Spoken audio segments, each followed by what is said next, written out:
I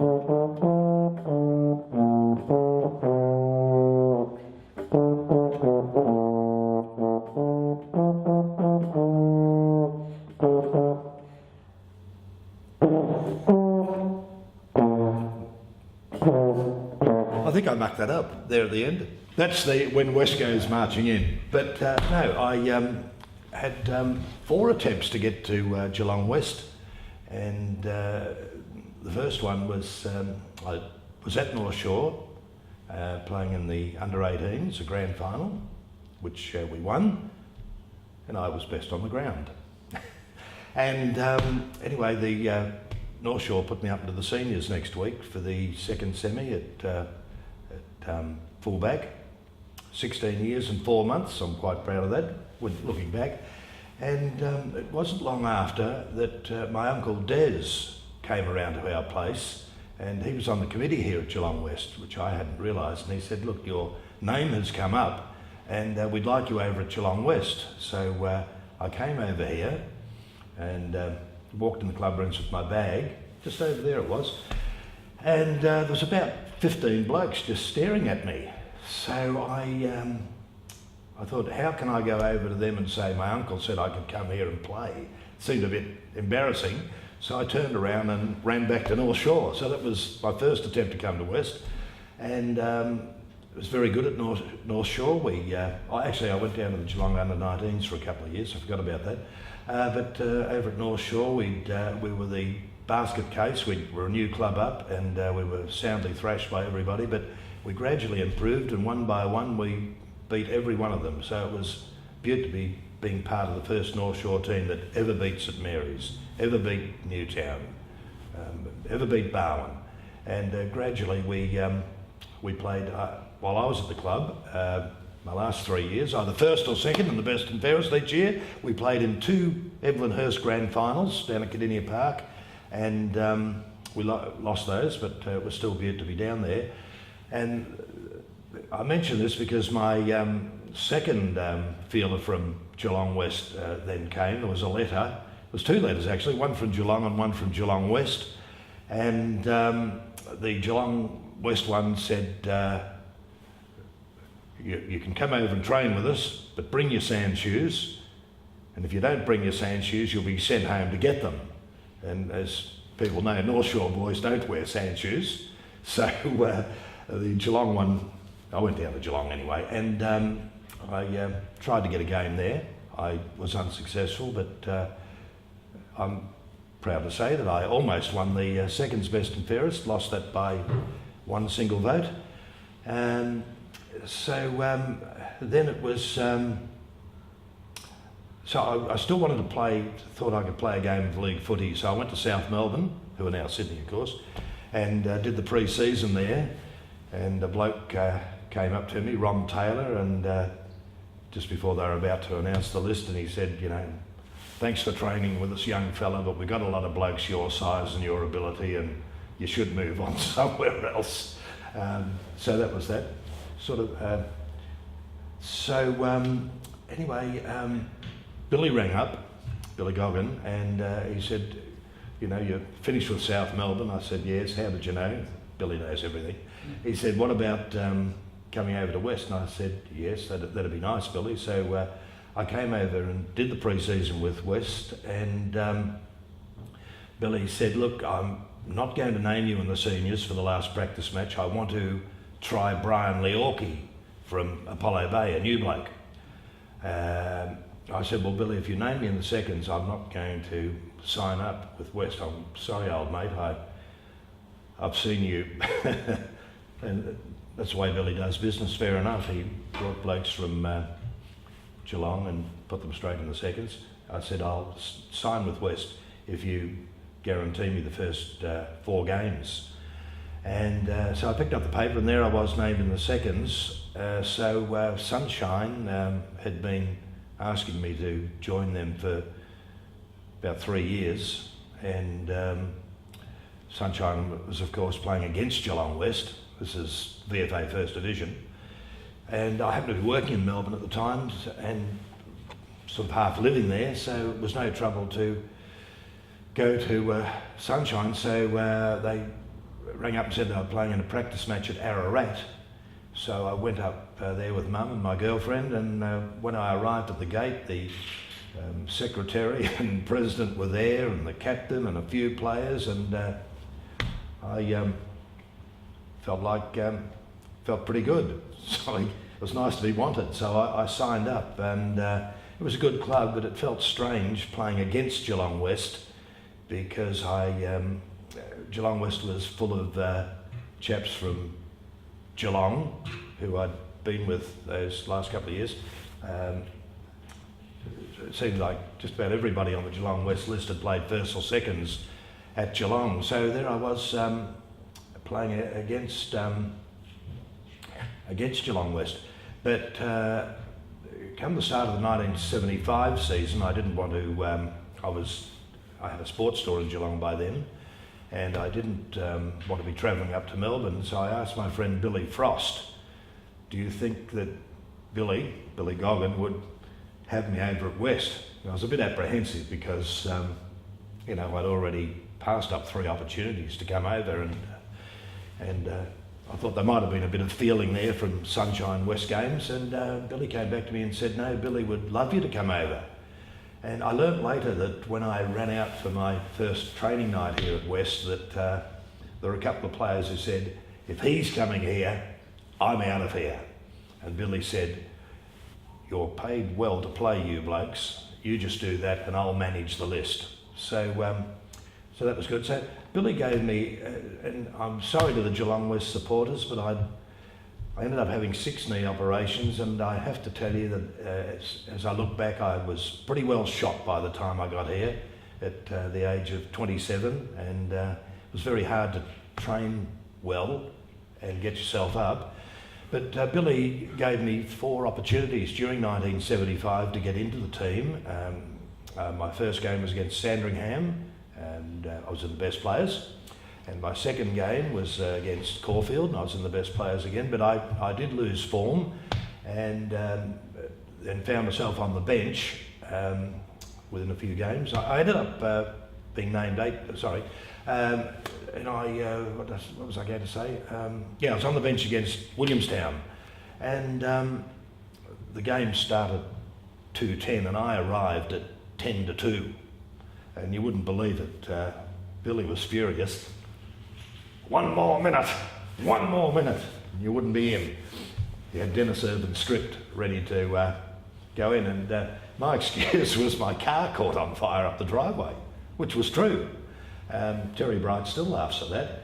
And so anyway, I sat on the bench that day, and we beat Williamstown, I think, 17-27 to 4-5. And Billy never gave me a run. That was my punishment, and I was in the seconds next week. Then he gave me another opportunity against Coburg at Coburg. That was a big game. It was on TV, and I wanted to play in that. You wouldn't believe it. I'd trained for 2 hours that Thursday night, and the final run through from the goals up to the club rooms here, it's only 1 minute to go, and I got within 30 yards of the club rooms, and I felt this pull in the back of my leg, which I'd never felt before. I now know that was a hamstring. And Billy, again, as shrewd as he is, he said, what happened then? I said, "What do you mean?" He said, you stopped. I said, I stood on a one of those little taps that turn the hoses on. I forget their names now. A spray. I said, all right. Anyway, I spent the next 2 days stretching my leg and trying to get ready for Sunday. Anyway, I put in a shocking performance, and Billy pulled me off during the last quarter, and he said to me after the game, "Don't you ever lie to me again." See how Billy, the veins were sticking out. So I was put back in the seconds, and then there was another opportunity came up. I've got to think hard here, but I was picked to play in the last game at Port Melbourne against Port, and it is true that the club, well, there's no doubt about it, rested a lot of star players, because it didn't matter what happened at Port Melbourne that day. We were going to play Port in the second semi, because the 2 clubs had finished up on top of the ladder. And But by quarter time, I had my face spat in or spattered at. I'd been knocked out cold and put on a stretcher, and I'd also been reported. That was a hell of a game. There was a big crowd there, and I remember when the final siren went, there were thousands of people on the ground. There was about 20 of them chasing me, so I ran up the race. Buster Harlan and myself ended up at the tribunal, and we got 4 weeks for whacking each other. And I didn't know Buster that well off the ground, but I do believe he's quite a nice fella. So they were the opportunities that I had, but just to be over here and be part of it, to look back is great.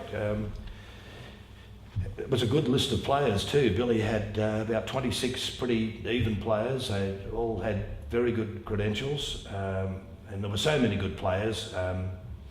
But Joe Radojevich was terrific up there in the goals, and a prediction of mine was that Terry Bright, who was only 16 or 17, playing centre half back, I predicted that Terry would play 200 league games, so I was pretty much on the ball there.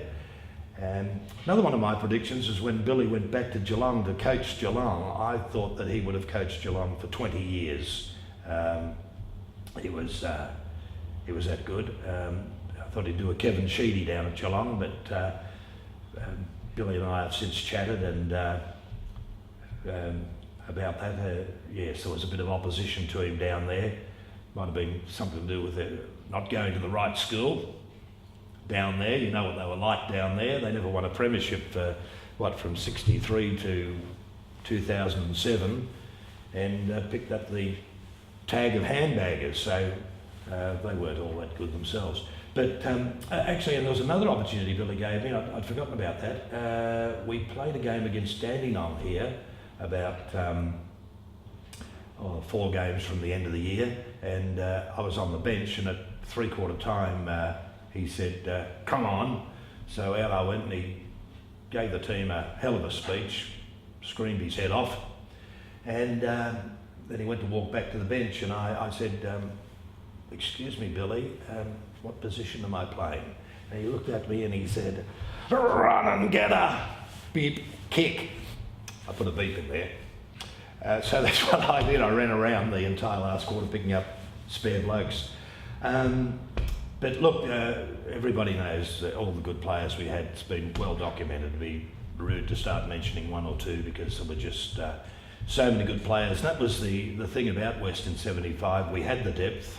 And so if somebody was out, there was somebody there to take your place. And we've since chatted. Billy was like the headmaster. He wasn't your friend. He was. We were a little bit frightened of him. You didn't muck around with Billy. So I've got to know Billy much better in later years, and he's a terrific bloke. I knew he was a terrific bloke because I remember when my brother and I were selling pies down at Geelong. We'd go to Walpole's Corner in Norlane. We lived in Forster Street, to catch the bus into town and then walk to the ground, and occasionally Bill and Matt would stop on their way to the footy and to get something at Walpole's, a bag of lollies, I don't know what, and they would come out and they'd just say, get in. I wouldn't say good morning, Doug and Lindsay, would you like a ride to the ground? Just get in. But they were just nice blokes, the Goggin brothers, and everybody in the suburb knew them, of course. There was a couple of other things I wanted to mention. Look, I'm all over the place here. I wrote some notes, but another thing too. When we won the second semi against Port, and I'll dog Greg Wells and Friendy in here, they decided to celebrate at the Preston Hotel on the Monday night. They roped a few others in. Billy heard about it, and got a phone call. There was a special meeting here about Tuesday. It wasn't a training night, and he went berserk. You reckon you've won the premiership already? You haven't won it. We've still got to win the grand final. And he got stuck into the blokes who did that and let everybody know. So we were all we behaved ourselves. There were so many good people over here. Billy had his entourage. You had Alan Fraser, Robert Gannon, he was a terrific bloke. They're all great blokes. Graham Flowers, of course, and I didn't want to forget any of those blokes. Ed Mel Borack, Bones, Percy Gore, Kevin O'Neill, the fruiterer, Kevin Kirby, of course, who's still with the club, Tiger Delang, a terrific secretary, Tiger. Barry Fowler's a bloke who I found very interesting. Barry was Billy's hatchet man, I call him. And so Billy was ahead of his time. The VFA had brought in the interchange rule. So what's Billy doing? He's got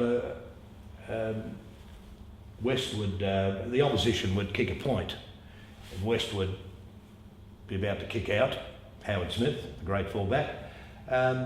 Billy would have the forward pocket player for West just to step over the line at the other end of the ground, and out from the crowd and over the fence basically would be a Geelong West bloke, and he'd run over the boundary line here. The rest of the play was over the other side, and Howard kicked the ball out to somebody like Jeff Klein, and he'd run right down one side and stick it up to Joe. So they had to change the interchange rule because Billy was exploiting it and bring in the interchange gate. Another thing I noticed when I was sitting on the bench, we might be kicking into the wind, and the ball they were using was one that came out of a bucket of water. It was that heavy because the opposition were using it to kick with the wind.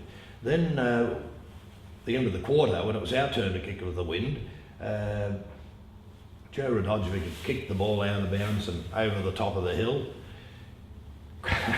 The umpire's calling for a new ball, so they threw a nice new light one out there, and about 2 minutes later, Barry Fowler appears back on the bench with the wet football up his jumper. There was all these little tactics that Billy was doing, and I don't know. I'm only telling the fans this one, the West supporters.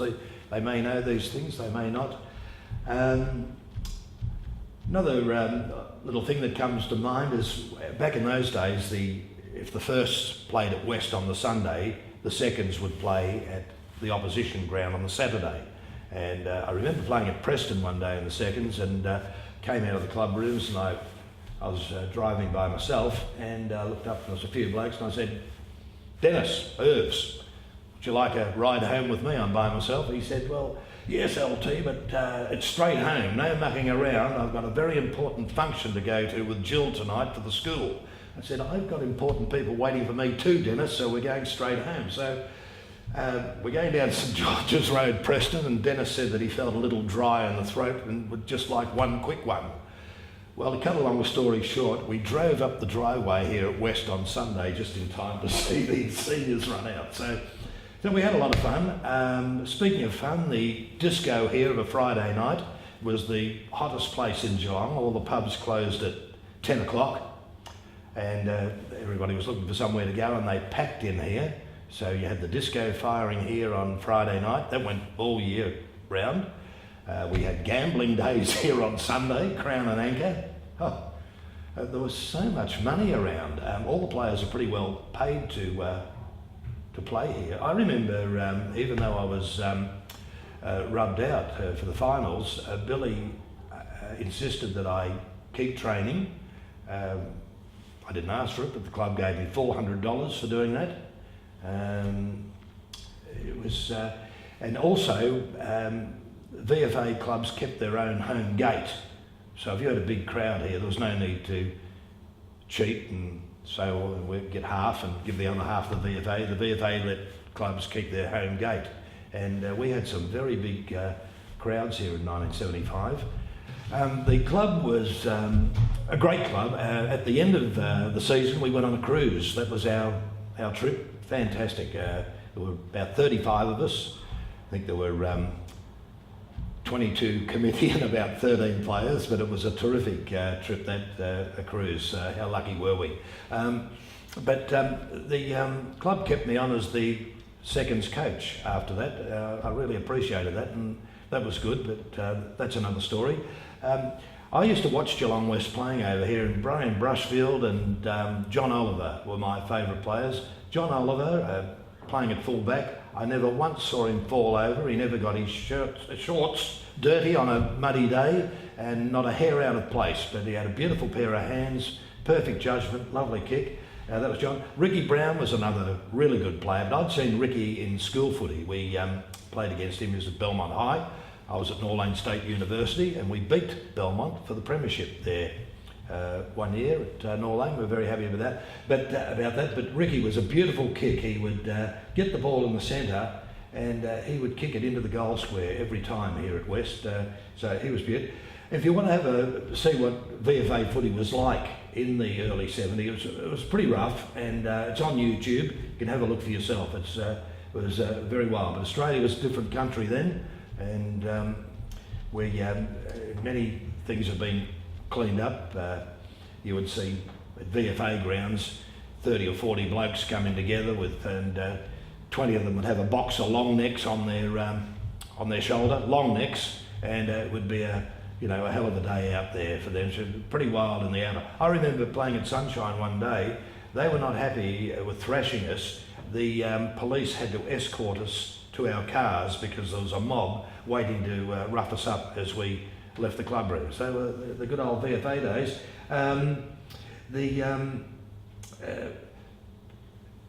Warwick Yates was a beaut player at Geelong West too. And Fraser Murphy in later years was an excellent player. I was working for the Geelong Addy at the time, and one of my jobs was to do the West games, and there were people writing into the Addy and saying, what's going on with Lindsay T and Fraser Murphy?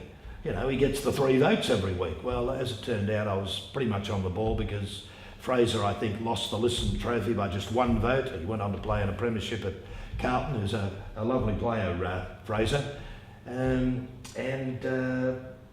What else? I think that's pretty much it for me. One thing you said, how do you see yourself? It's pretty hard to see yourself as a player, I think. There weren't videos around, but I do remember school footy once again, being about 14 and playing against blokes 17. And I remember one day at Belmont High again, we were playing against them, and this joker on me, as I say, he's about 17, I was 14, he just walked up to me and slapped me across the face.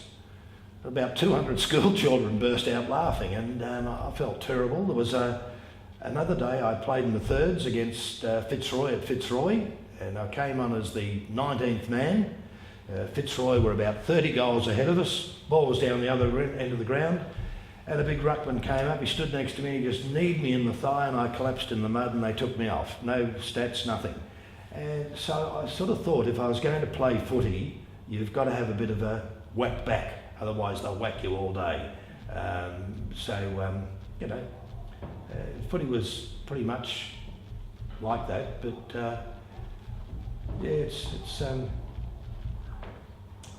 difficult to, I know. I was very disappointed not getting one game down at Geelong. I was told by Kenny Newland and Bill Ryan one night at training, they said, you're in the seniors this week, you've only got to get a couple of kicks, we're having a practice match here, and we're going to kick it to you because we want you in. So I've gone home and said to Mum and Dad, let's watch league teams tonight. But it wasn't to be, and I was at the footy recently with a mate of mine, Trevor Elliott, and we ran into Bruce Nankervis, a lovely bloke, and Trevor said to Bruce, why didn't they give Lindsay a game down here? And Bruce said they didn't like him. Well, I didn't like some of them either. Terry Hogan, Billy McMaster, John Hyde. Up yours, John, Billy and Terry. You've given your heart to get here and your soul to get it right. You can take 'em boots and all, but it's sure gonna take a fight.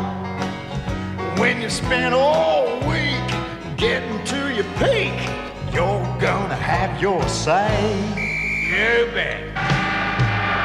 On Sunday, it's the VFA. It's Sunday, you're gonna make your play for the VFA.